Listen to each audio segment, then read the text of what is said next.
prompting a girl to text her mother at 1:43 a.m. on Sunday. Here is a closer picture so you guys can just see the detail. After she didn't get off the school, as he had it her way, there would have She been... discovered he was in fact unemployed and cheating with his ex-wife. Her She suspicions said, do it, he's gonna release the videos and shot herself, and she needed a ride to the hospital. But when police started...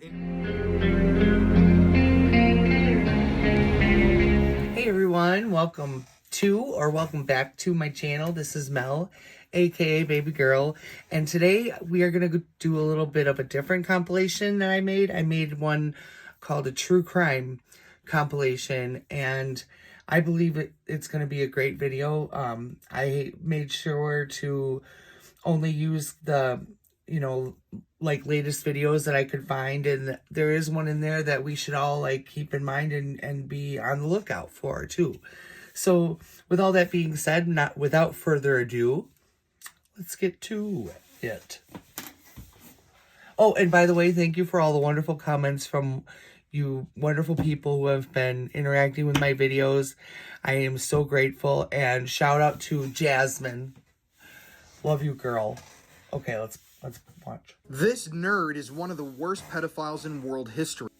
This story is extremely disturbing, so viewer discretion is advised. So this freak's name is Matthew Falder.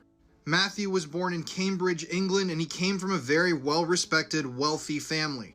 Matthew even graduated from the University of Cambridge. You heard that correctly. So to everybody in the outside world, Matthew seemed like a normal kind of geeky computer guy. This is a post from his actual Twitter. By the way, his Twitter is still up. But behind the scenes and in the shadows, Matthew was doing some of the most disturbing things on the internet I've ever read about. So Matthew's known offenses start in 2007 when he starts secretly recording his housemates in the house that they share. He informed the girl he lived with that he had been secretly recording her while she was naked, and she just laughed it off thinking he was kidding. But around 2009, Matthew started engaging in hurtcore. So on the dark web, Matthew Falder went by a number of different names. These names included Evil Mind, 666 The Devil, and In the Garden. Online, Matthew would pose as a young woman named Liz. He would then obtain compromising images of people, get them to send photos of them naked, and would begin to blackmail them. Now, this was not normal blackmail. In one case, Matthew blackmailed a man into assaulting a 4-year-old child on camera. So this is a short list of the things that Matthew forced people to do. I'm going to read it to you. Rape, murder, sadism, torture, pedophilia, blackmail, humiliation, and degradation. One of Matthew's 50 victims was only 14 years old. And in a chat online, he said he would, quote, mentally fuck her up. He also stated he didn't care if the 14-year-old girl lived or died. 4 of Matthew's victims attempted to take their own lives because the blackmailing was so intense. And when one of the victims pleaded with Matthew saying that they're going to take their own life, Matthew said, do it, he's going to release the videos and photos he has of them anyways. Matthew would blackmail people into eating their own feces, licking their dirty toilet seats, and even eating tampons and dog food. And keep in mind, he made all these people record this and send him videos and photos so that he wouldn't release the other material he had on them. Now, British police have actually said that this is one of the most depraved offenders they have ever encountered. And definitely one of the worst pedophiles, if not the worst pedophile in British history, based on his horrific string of crimes. Now, eventually, through a massive sting, Matthew was eventually captured. Now, Matthew was caught and sentenced in 2017, but sadly, he was only sentenced to 32 years in prison. And recently, his actual sentence has been reduced to 25 years. Since this freak was convicted in 2017, that means that it'll be less than 20 years before Matthew is back out on the streets in England. Wow. This guy will be back on the streets again. Now, in a recent TikTok, I just covered the story of a man here in America who got an 11-year-old girl pregnant, and he was given a 40-year sentence. Now, that's a very harsh sentence compared to other sentences here. I think that's a good thing. It's not long enough, in my opinion. No. But then when you think about this guy with his almost 50 victims getting only about 25 years in prison, that's insane. It infuriates a person. It gets me worked up. This is the Considering there's definition people of in a prison for hardcore, way disturbed pedophile. less offenses. A man who has hurt or many, not many even children, violent many offenses. adults, ruined many, many lives. You know? And it's shocking that he's even going to be given the chance to walk the streets as a free man one day again.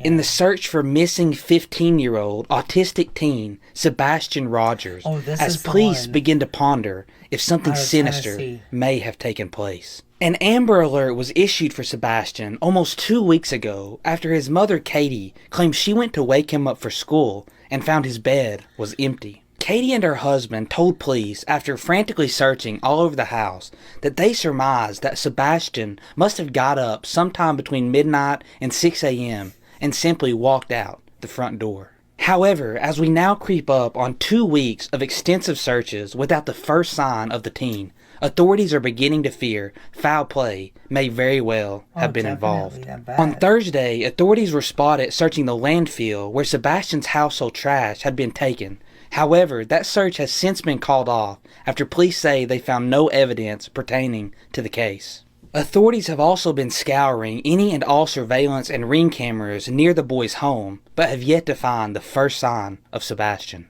Investigators say the missing boy's mother, father, and stepfather have all been extremely forthcoming and cooperative up to this point in the investigation. However, 'cause police are they'll be the yet to first name they look anyone at. to or clear anyone from the suspect pool so far.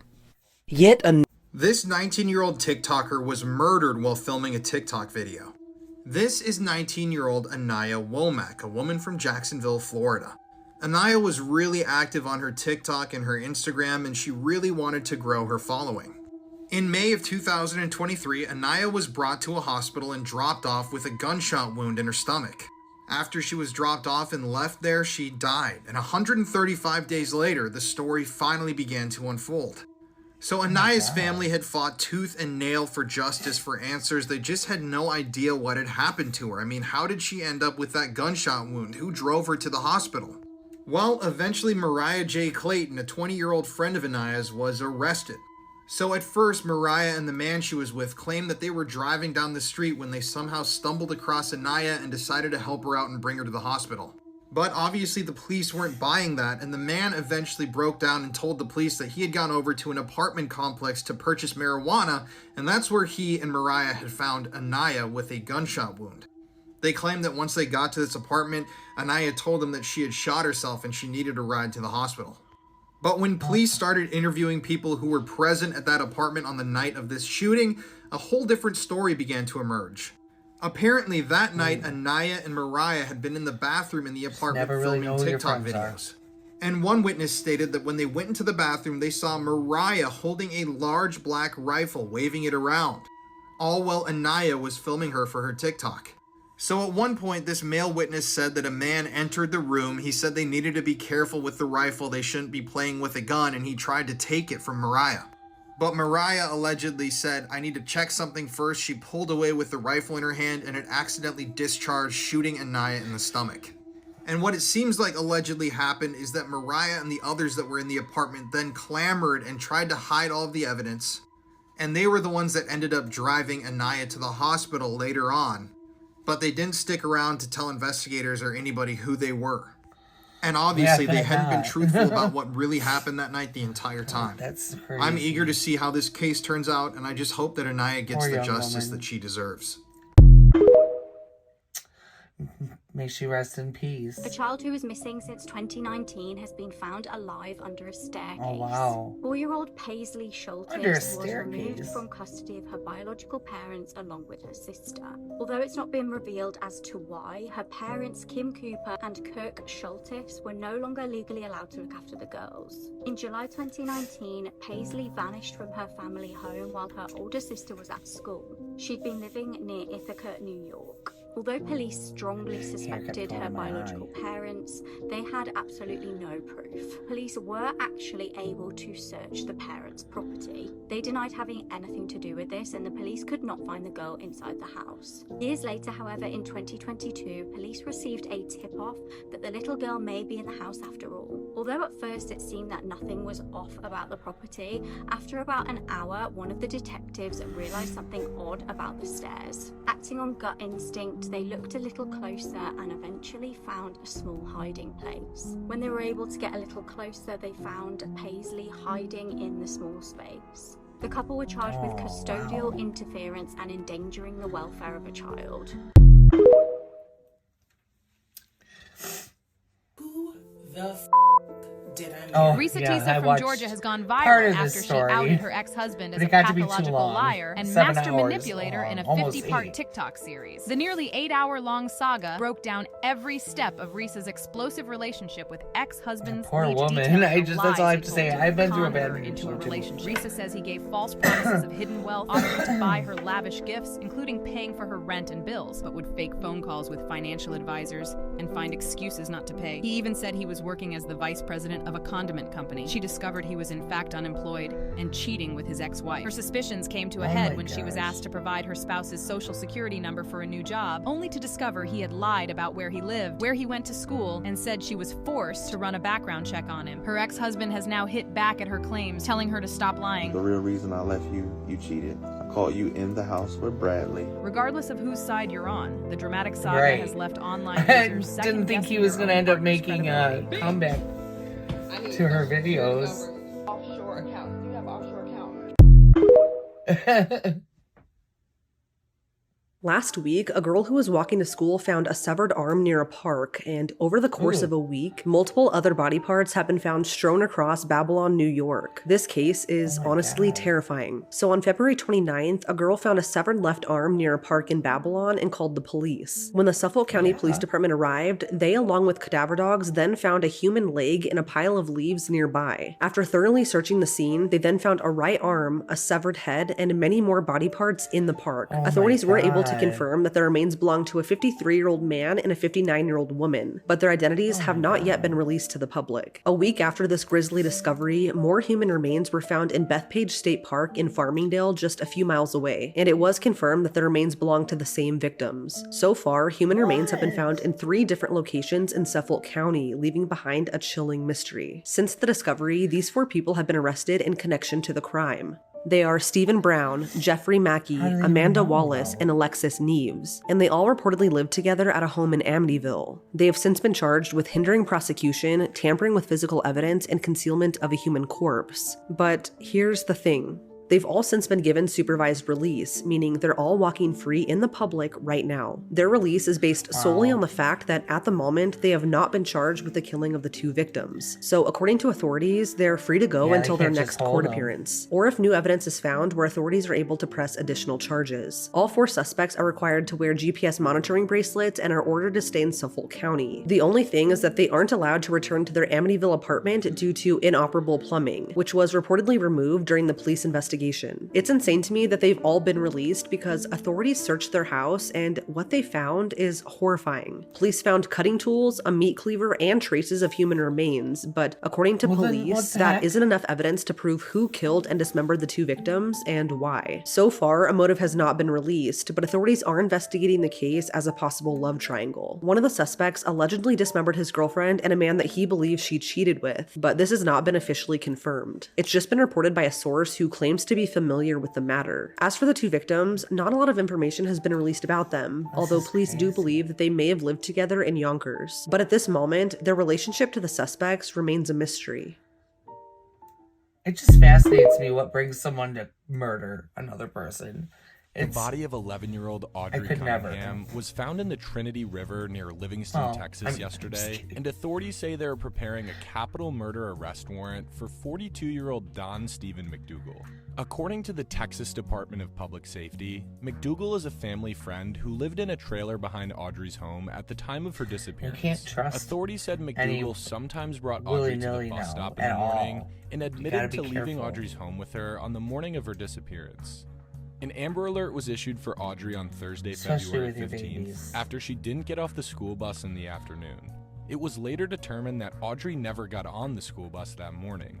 McDougal was arrested the day after Audrey disappeared on an unrelated aggravated assault charge, but was only named a person of interest in the case at that time. Authorities have not yet released a cause of death for the little girl. My heart aches with this news, and I express with my deepest sympathies and condolences to everyone who knew, who cared for, and loved Audrey. So sad.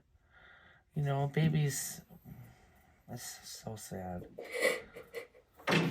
For fun.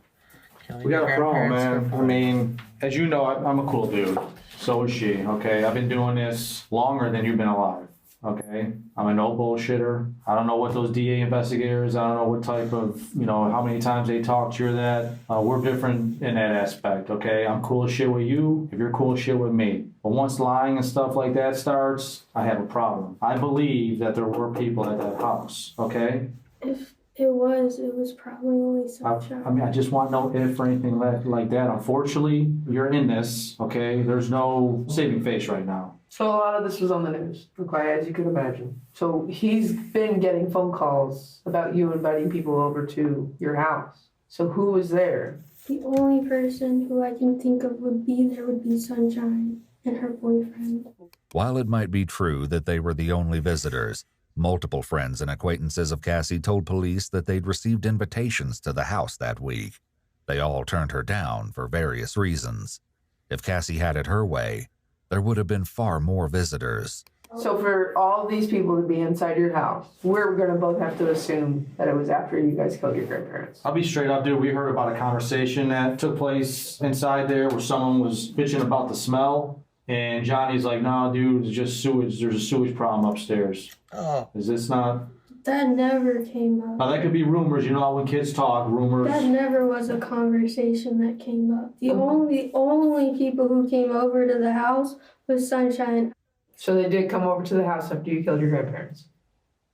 Yeah, I mean, all of it was like one big rush. I don't remember what day they came over. But I'm not asking for a day. I'm just asking for in 7 days after you guys killed your grandparents and before you went to go attack Johnny's family. Yeah. Sunshine and Alex were at your house. I don't think they're going to get away with this stuff. Cassie's story was changing consistently. As if what Cassie had shared already isn't shocking enough, officers also found recordings of Cassie and Johnny being intimate, filmed inside the house after her grandparents were killed. Oh my goodness. How awful. This video is chilling because just 15 minutes after this little girl posted this TikTok, her life was senselessly taken. On February 17th, 2021, a 9-year-old girl named Felicia Konashuk, who lived in the Russian city of Chita, posted a video to her TikTok claiming that her neighbor had been pounding on her door for over an hour. Here is the transcript of her TikToks. Pause to read. Something bad. The incident started after Felicia's father left her and her brother alone to go to the store. Eventually, the neighbor stopped knocking, and Felicia chatted with her friend about the TikTok video that she'd posted, and her friend invited her to meet her at the park to take her mind off of things. 15 minutes after Felicia posted the video, she heard a soft knocking on the door, so she went to answer it, thinking it was her friend or her father. Before she could answer the door, the neighbor opened fire and took Felicia's life. Her father returned moments later to find her, and she took her last breath in his arms. The neighbor was 33-year-old Vasily Dunay, who had been getting increasingly more aggravated over the sound of some home repairs Felicia's father had been doing. He was also extremely drunk at the time. He pled guilty to the crime and was given a 17-year sentence to be served in a penal colony in Siberia. Vasily was fully aware that there were children in the home, so do you think 17 years is long enough for something that reckless? No, definitely not. Don't log into Facebook right now. So this is happening right now, but there's been a massive, what seems to be hack across all of Facebook. I think it's all better now. I even went to go verify on my own Facebook, and yes, I was logged out. Now, I've seen a lot of different people saying, do not log in right now. This is a massive hack, and you don't want your information exposed. But it's definitely scary to see how vulnerable social media sites like Facebook are nowadays. And don't even think about going to Instagram. As you know, Instagram and Facebook are owned by the same company. And I went to go check on my own Instagram, and yes, it couldn't load any of my posts, so Instagram seems to be down as well. All you have to do is go to the website Down Detector, and you can see that there's been a massive spike of error reports at Facebook in the last hour. And in the comment section on that website, thousands of people from across the world are saying they don't have access to Facebook. Now, I'm not trying to say here that you can't live life without Facebook, obviously. I'm trying to say that this is dangerous. I mean, there's so much personal information that a person has on Facebook or social media networks like this today. And if hackers really did manage to get into the mainframe of Facebook, who knows what they took or why they took it or why they're hacking. So yeah, I guess I'll post an update when we find out more about this, but I would just stay as far away from those two websites as you can right now. Definitely when they're going through something like that. All of the nails, buttons, paper clips you see behind me were inside of somebody's stomach. This was from a psychiatric patient diagnosed with pica.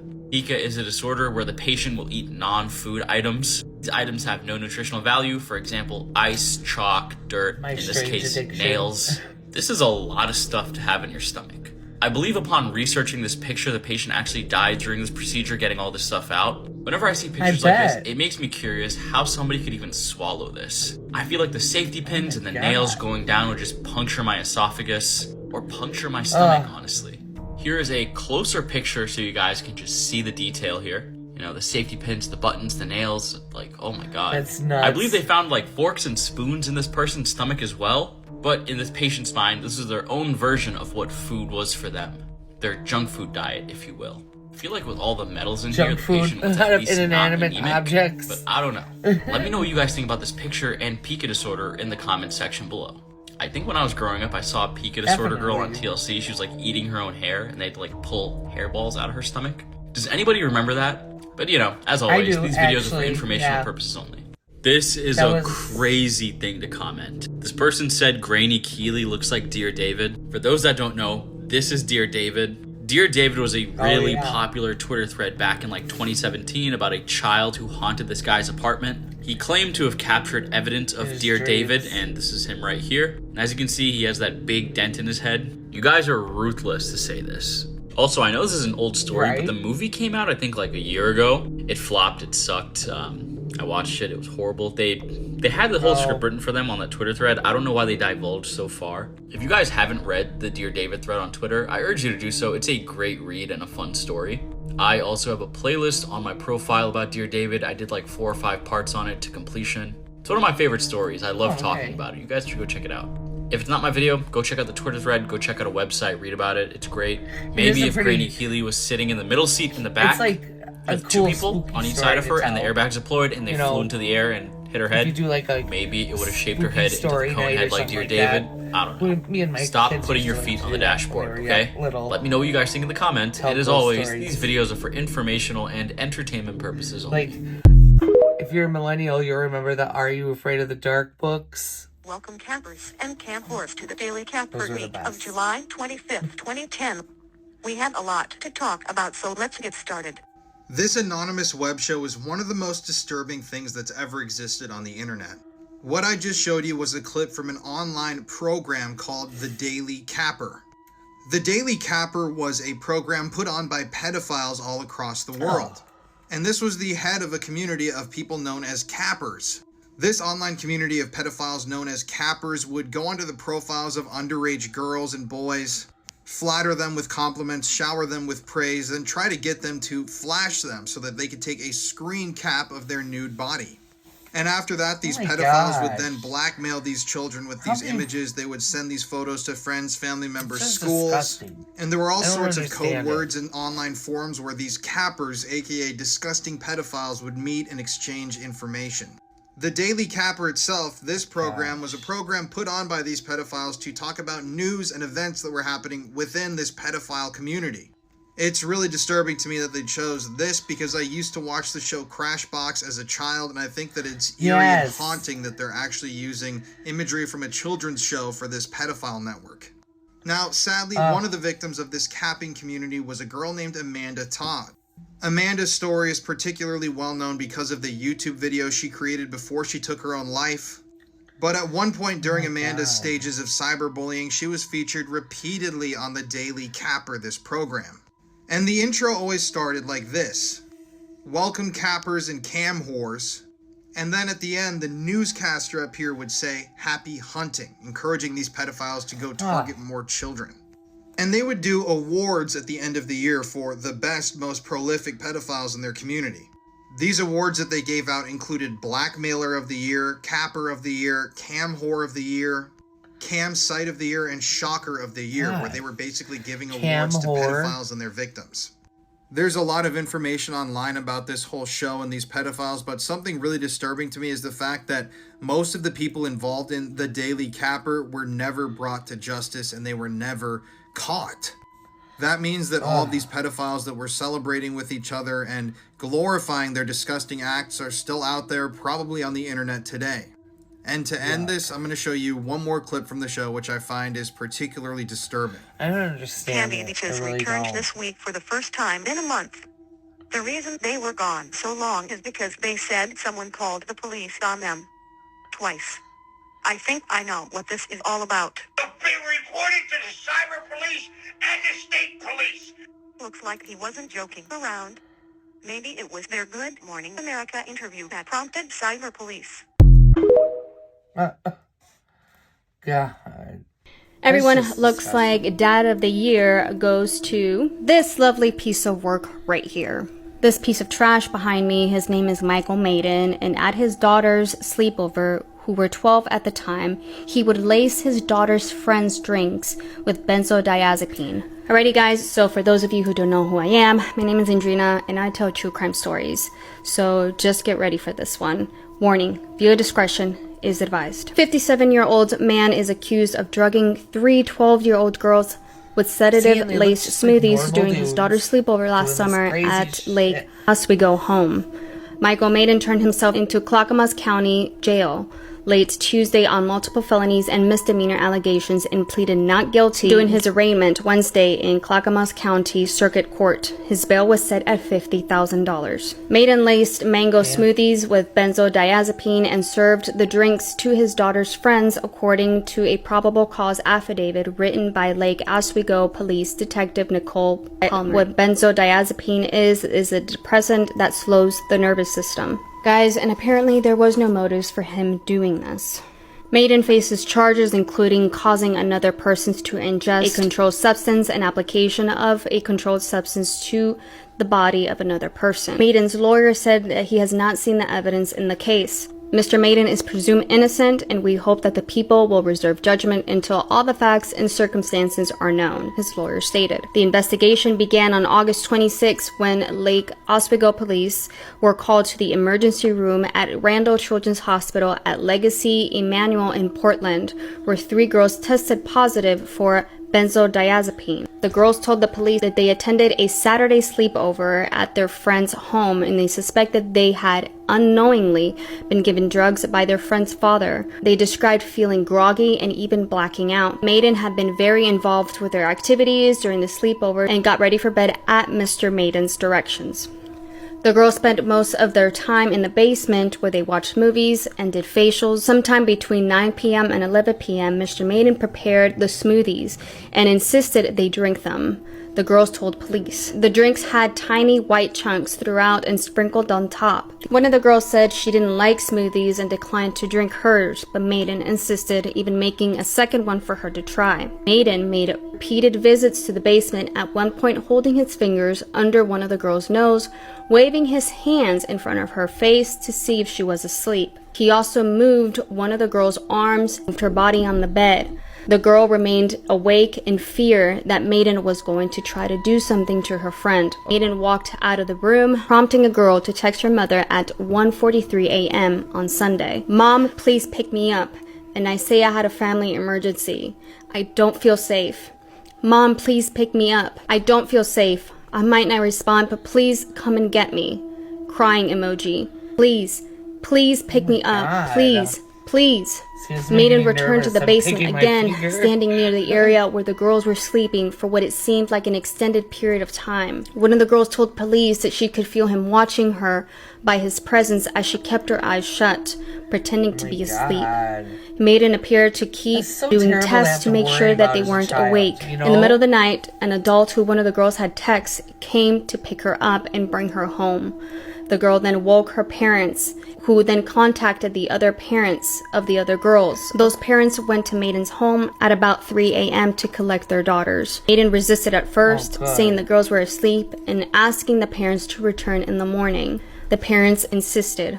At noon the following day, between 9 and 12 hours after the girls had allegedly been drugged, the detective had interviewed one of them, observing that the girl walked slowly and used the assistance of her mother for her balance. Her eyelids were really heavy and spoke slowly. The girls recalled she felt woozy, hot, clumsy after drinking the smoothie and subsequently blacked out, falling into a thick, deep sleep she never experienced before. The girl could not walk on her own after she left Maiden's house and kept repeating what happened before her parents decided to take her to the hospital. Court records show that Maiden and his wife divorced last year. They owned a home in Lake Oswego at the time of the sleepover. Neither of their 2 children is named as a victim in the indictment. Court records list Maiden's current address as an RV parked in Vancouver. The divorce filing notes that Maiden worked as a human resources director, but was out of work at the time when he and his wife split up. This case is still ongoing, and that's all the information that we have about this case right now. As a parent, I can't stress it enough to please always know where your kids are staying. Make sure that they have a device or something that they can have contact with you. I don't know, I feel like it's people like this who have to ruin it for others. I hope this man does get locked up for a long time, and I'm so glad that the parents acted swiftly and that these girls were able to stay awake long enough to be able to contact their family members. Go ahead and let me know what you guys think down below in the comment section. Remember to follow me. I'm also on YouTube, so you guys can follow me on there as well, and also on Facebook and Instagram. But I love you guys, and I hope you guys have a wonderful rest of your week. Please take care, make good choices, guys. Stay wary of the things that are going on out there in this world, guys. You never know who you can trust nowadays. But I'll catch you on my next one. Love you guys. Take care. Okay, well, that brings us to the end of the true crime video today, and I just want to say thank you to everybody again for coming to my video and watching with me and enjoying the content. Real soon here, I'm going to be posting the video where I'll be discussing one topic, and, you know, it'll be a lot of fun, and I just hope to see you for that video as well. I'm just grateful, so thank you. Anyways, have a good night, and remember, come on, you already know, don't be an asshole. If I find out you are, that's it. That's it.